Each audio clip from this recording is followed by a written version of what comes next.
The arrival of the Third Doctor in 1970 marked a bold new era for Doctor Who. A shift to colour, grounding on Earth, and a more action-driven incarnation of our favourite Time Lord gave the show the refresh it needed to survive into a new decade. Season 7 was widely seen as a success, with its grounded, earthbound stories and a new sense of urgency. But behind the scenes, production team still felt something was missing, a core element to give the series renewed momentum heading into its 8th season. What the show needed was a new kind of villain, one who could challenge the Doctor not with brute force or alien invasions, with intellect, cunning, and a shared past. Someone who reflected everything the Doctor stood against, but also, in many ways, everything he could have become. So let's take a look at Season 8, when the Master became the missing piece in Doctor Who's puzzle. Season 7 of Doctor Who was in many ways a soft reboot of the series. A new incarnation of the Doctor arrived alongside a new approach to storytelling, with the Doctor confined to Earth as punishment from the Time Lords for his interfering in the affairs of other planets and civilizations. With that, the TARDIS became virtually redundant, and the Doctor was grounded, dealing solely with Earth-based threats, and backed by his new companion Liz Shaw, and effectively employed as UNIT's scientific advisor. The Third Doctor's adventures took a significant change in tone. Setting all the stories in a contemporary Earth environment brought a newfound sense of relatability and immediacy to the audience. For the first time since the show began, every antagonist was brand new. Alien invaders, prehistoric reptiles reclaiming the planet, humans framing aliens, and a terrifying glimpse into a doomed parallel Earth. The stories felt mature, fresh, and full of intrigue. However, behind the scenes it quickly became apparent that the show backed itself into a creative corner. As successful as Season 7 was, repeating its blueprint risked becoming stale. The Doctor couldn't roam time and space, and that limitation meant that the range of plot lines was narrowing fast. Something had to change heading into Season 8, but it had to happen within the earthbound structure still in place. The first major shift came in the companion. Liz Shaw had been a deliberate step away from the typical 1960s screamer companion. Much like Barbara before her, Liz was smart and capable, a scientist in her own right. But with the Doctor's arrival, she was effectively demoted within UNIT.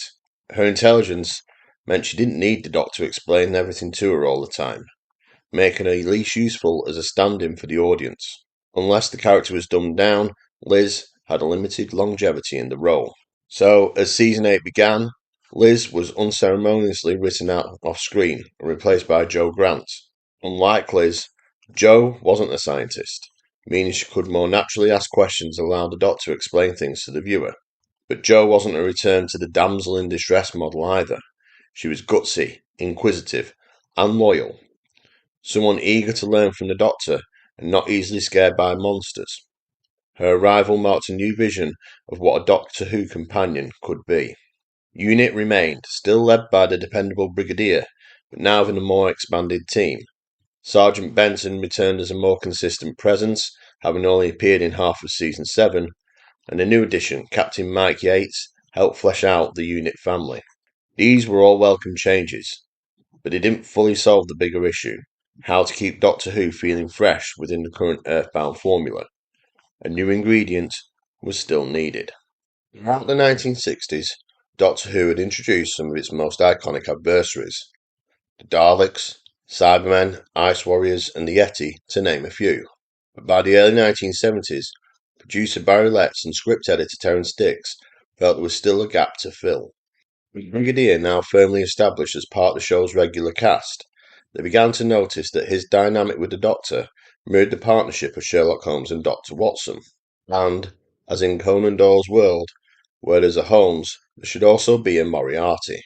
What Doctor Who lacked was a villain who could match the Doctor in every way, sometimes even surpassing him, and who represented that darker path the Doctor might have taken had his moral compass been set differently.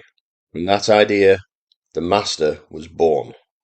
A fellow Time Lord who had left Gallifrey to explore the universe, but with ambitions rooted in conquest and manipulation. Unlike the Doctor, who sought to help and protect, the Master aimed to control and exploit. He and the Doctor would share a past, a mutual awareness of each other's existence, and a personal history that could be hinted at and developed over time. Like the Third Doctor, the Master would be charming, debonair, and sophisticated, but in his case, these traits were weapons, used to deceive and manipulate. Even his self-chosen title mirrored the Doctor's own, carrying a deliberate sense of mystery and academic prestige. This was no accidental parallel. Letts and Dix wanted audience to be consistently reminded of how alike the two Time Lords really were. For the role, they only had one actor in mind, Roger Delgado. With a long career of playing suave villains and a genuine friendship with Jon Pertwee, Delgado was the perfect choice. The natural chemistry between the two actors would translate into one of the most compelling hero-villain relationships in the show's history. The plan for the upcoming Season 8 was ambitious. The Master would appear in every single story. This would not only inject a new energy into the Earthbound format, but also allow familiar plot elements from Season 7 to be reworked with fresh urgency. Because now, the threat would always have a personal edge. All that was left was to craft the perfect story to introduce him. Part of Season 7's success came from the strength of its opening story, Spearhead from Space.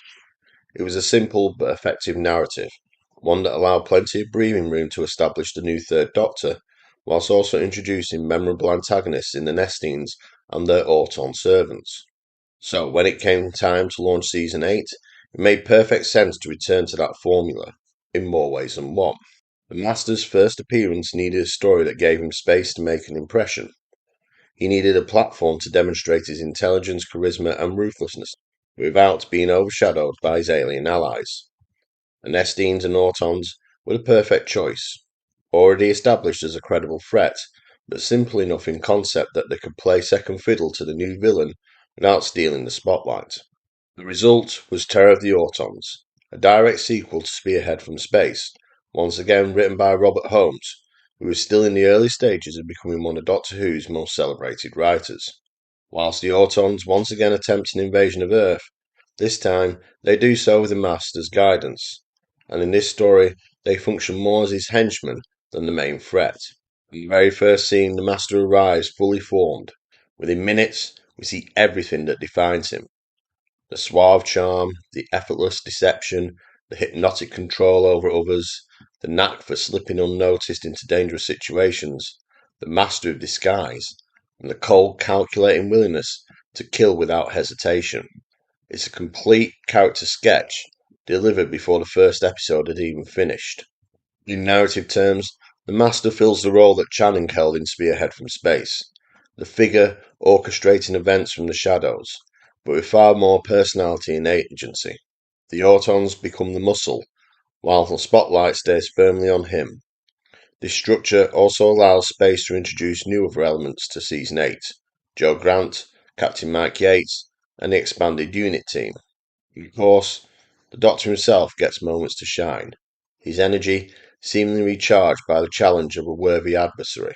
Despite cramming all this into just 4 episodes, Tale of the Autons never feels rushed.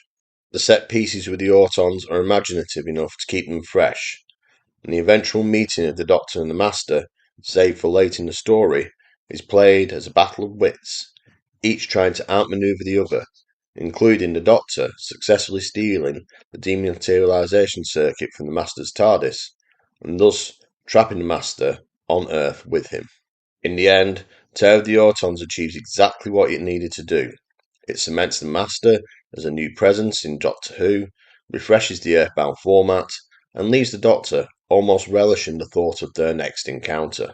The second chapter in Season 8's Master storyline came with The Mind of Evil, written by Don Houghton, the same writer who had delivered the acclaimed Inferno the previous year. Many of the traits established for the Master in Tale of the Autons return here. The manipulation, the hypnotism, the use of elaborate disguises, but there's also a subtle shift in tone. In The Mind of Evil, the Master operates with the swagger and ambition of a Bond villain, orchestrating events on a far broader scale. The story itself is really 2 plot lines stitched together, and without the Master, they wouldn't hold together at all. The first thread sees the Doctor and Joe visiting Stanmore Prison to observe a new experimental treatment designed to remove negative impulses from inmates. The device's creator, the mysterious Professor Emil Keller, is notably absent. Two guesses, by the way, who is behind that pseudonym. Before long, the Doctor discovers that the machine houses an alien parasite capable of manifesting a person's worst fears and literally scaring them to death. Meanwhile, UNIT is providing security for an international peace conference. Their work is complicated by the suspicious behaviour of Chin Li, a member of the Chinese delegation who is in fact under the Master's influence, feeding him intelligence and inflaming tensions with the United States. The two storylines converge when the Master engineers a prisoner revolt at Stanmore. With the Doctor and Joe taken hostage, he sets its sights on UNIT's transportation of a Thunderbolt missile, intending to use it to obliterate the peace conference. The plot becomes increasingly tangled, and the Master's presence keeps it anchored. Without him, the Mind of Evil would risk collapsing under its own weight. This story also deepens the Doctor-Master dynamic. We see moments of psychological warfare, such as when the Doctor turns the Keller machine on the Master, forcing him to confront his deepest fear, which turns out to be the Doctor himself. Their rivalry briefly gives way to an uneasy cooperation, as the two Time Lords are forced to work together to contain the alien mind parasite when it runs rampant throughout the prison, something that would frequently get revisited as the relationship between the two Time Lords progresses. As with Terror of the Autons, the contest ends with one gaining the upper hand. Here, it's the Master who wins the round, stealing back his dematerialization circuit and taunting the Doctor with the knowledge that he is now free to roam the universe, while the Doctor remains stranded on Earth. The Claws of Axos mark the third entry of Season 8, and the debut of writers Bob Baker and Dave Martin, who would go on to become familiar names throughout the rest of the decade. On paper, it's a story brimming with imagination, an alien threat wrapped in the psychedelic visuals and political satire, but one that ultimately underdelivers on its potential. In a rare twist for this season, the Master isn't the main villain. The central narrative begins with a suspected UFO landing on Earth, whose crew, the Axons, present themselves as friendly visitors in need of help repairing their ship.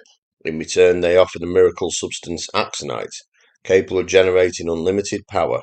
While the Ministry of Defence, personified by the pompous and short-sighted Mr. Chin, sees this as an opportunity for British global dominance, the Doctor immediately suspects a trap. Sure enough, the Axons are revealed to be a parasitic lifeform seeking to drain Earth's energy throughout the distribution of the Axonite. The Master enters the story in an unexpected way, as a prisoner of the Axons. His TARDIS confiscated and desperate to escape. It's a rare instance where he's not orchestrating the threat, but instead caught up in it, even duped by Axos himself. This inversion shifts his role into something more opportunistic than antagonistic. Late in the story, his and the Doctor's paths finally cross, leading to one of the earliest uneasy alliances.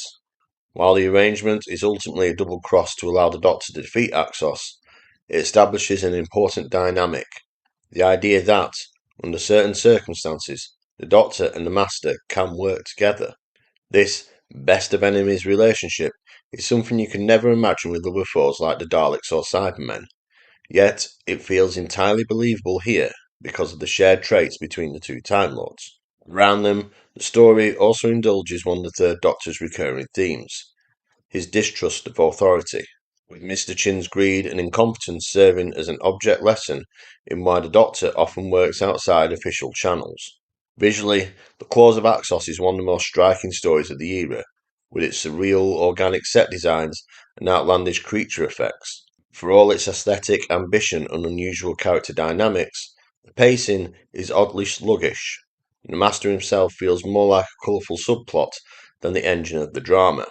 Roger Delgado's magnetic presence ensures that whenever he's on screen, the story sparks to life, even if Axos is meant to be the real star. Holiday in Space is, on paper, a landmark moment in the Third Doctor era. The first time we see the Doctor and Joe travelling the TARDIS to an alien planet since his exile to Earth began. Script editor Terence Dix had long been looking for the right opportunity to break from the Earthbound format, and Colony in Space was meant to be that moment.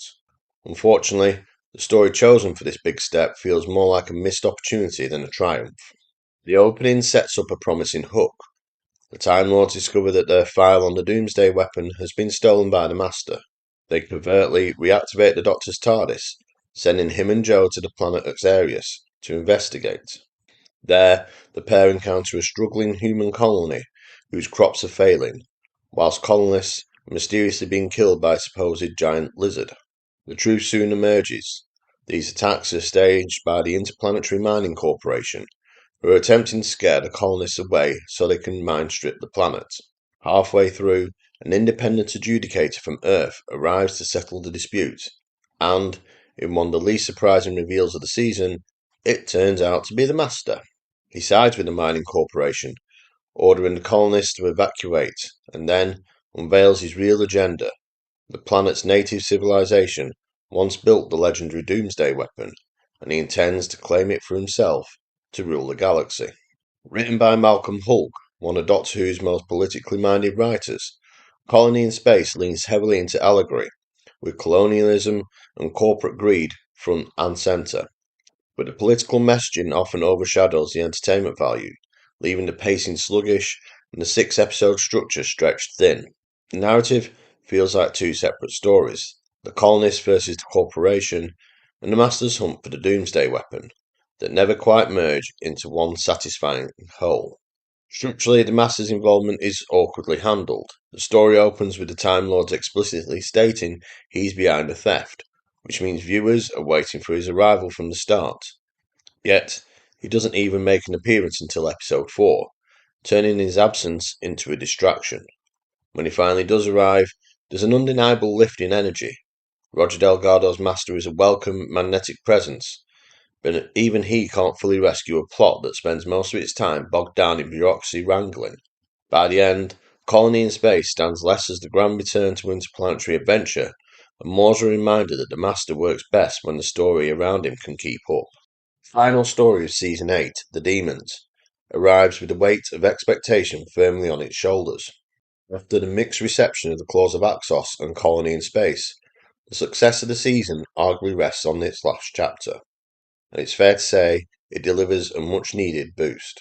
Written by producer Barry Letts and Robert Sloman under the pseudonym Guy Leopold, it combines the familiar ingredients of the era, the Master, unit, and a contemporary Earth setting, with a fresh injection of genre influence. The plot begins in the seemingly sleepy village of Devil's End, where an archaeological dig at the Devil's Hump is stirring up strange phenomena. The Doctor, concerned about what might be unearthed, races with Joe to intervene. Meanwhile, the Master has already embedded himself in the village, posing as the local vicar, under the suitably unsubtle alias Magister, and leading a secretive cult attempting to summon up a being they believe to be a demon. The Doctor, ever the man of science, strips away the trappings of black magic and witchcraft to reveal the truth. The demon is Azal, a member of the alien demon race from the planet Daemons, who have been subtly influencing human development for over 100,000 years. The Master's plan is simple: gain Azal's power and use it to rule the Earth. Where some stories this season have faltered in originality, The Demon stands out by channeling the folk horror trends of late 60s and early 70s British cinema. Black magic, rural cults, and ancient powers all get the Doctor Who treatment here, with a rational, scientific explanation underpinning the supernatural trappings. The atmosphere is heightened by memorable guest performances, particularly Damaris Heyman as the eccentric but shrewd White Witch, Miss Hawthorne. Roger Delgado really shines here, clearly relishing the chance to play the Master as a charismatic, sermon-preaching vicar who manipulates the villagers into loyal followers.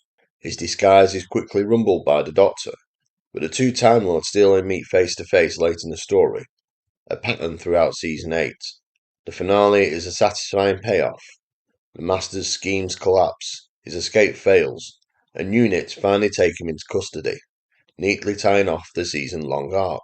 The story also gives strong moments to unit regulars. Benton and Yates are trapped in the village under a force field alongside the Doctor and Joe, while the Brigadier leads the efforts from the outside. Azal's appearances are kept sparing, making his eventual reveal more impactful, and the inclusion of the animated gargoyle Bok provides an extra visual menace. Most importantly, the Daemons reinforces the strength of the Doctor-Joe relationship. In one pivotal scene, Jo offers her life to Azal to save the Doctor, an act of selflessness that proves decisive in defeating the alien. It's a moment that underscores why their partnership remains one of the most beloved in classic Doctor Who. While it's not flawless, The Daemons has an energy and confidence missing from its immediate predecessors. It blends the season's core elements with a distinct genre twist, delivers a satisfying conclusion to the Master's debut year, and leaves Season 8 closing in on a high. With Season 8 now complete, the question remains, was it a success? From the outset, the production team faced a tricky challenge, maintaining an original, engaging storytelling with the self-imposed restriction of contemporary Earthbound settings. When judged on the strength of its individual stories, Season 8 struggles to match the inventive flair of its predecessor Season 7. Several plots feel like reworkings of past ideas, others merge disparate storylines into uneven wholes, and a few simply underwhelm. In that respect, it's fair to say the season falls short of delivering consistently fresh narrative. Yet, Season 8 had another equally important goal, to introduce and establish the Master as a major antagonist, a nemesis on par with the Doctor himself. On that front, the season succeeds brilliantly. Across all 5 stories, the Master's presence elevates to drama, provides a consistent through line, and gives the Doctor an opponent unlike any the series had seen before. Roger Delgado's performance alone injects charisma and menace into the even weaker scripts, providing the character's worth as a recurring threat. However, the very success of that arc created a new problem. Just as the end of Season 7 left the team wondering how to keep the Earth-based stories fresh, the end of Season 8 poses its own challenge, how to maintain originality without simply repeating "the Master turns up again." For Season 9, the answer was to loosen the Earthbound restriction by allowing the Doctor limited control of the TARDIS, enabling stories set across time and space, such as The Curse of Peladon and The Mutants, whilst also reintroducing a familiar foe for the season opener. Season 8, then, is a year of contrasts, narratively uneven but structurally ambitious, occasionally lacking in originality, but hugely successful in creating one of Doctor Who's most enduring villains. The sheer frequency of the Master's appearances in Season 8 made him, for all intents and purposes, as much a series regular as someone like the Brigadier. Roger Delgado's portrayal quickly became one of the defining features of the Third Doctor era, suave, calculating, and endlessly watchable. Despite his dominance in Season 8, Delgado would only return for 3 more stories: The Sea Devils, The Time Monster, and Frontier in Space. A 4th outing was planned, a story titled The Final Game, which would also serve as the Third Doctor's swan song. This ambitious tale would have revealed a deep personal bond between the Doctor and the Master, culminating in the Master's sacrificing his life to save his old adversary. Tragically, the story never materialised. In June 1973, Roger Delgado was killed in a car crash in Turkey while working on another production, leaving his incarnation of the Master without the closure it deserved. His final appearance in Frontier in Space, though entertaining, now feels bittersweet, unknowingly marking the end of an era. Delgado's untimely death might have ended the Master's story altogether, but the character's Time Lord nature provided an elegant solution: regeneration. Just as the Doctor could reinvent himself, so could the Master.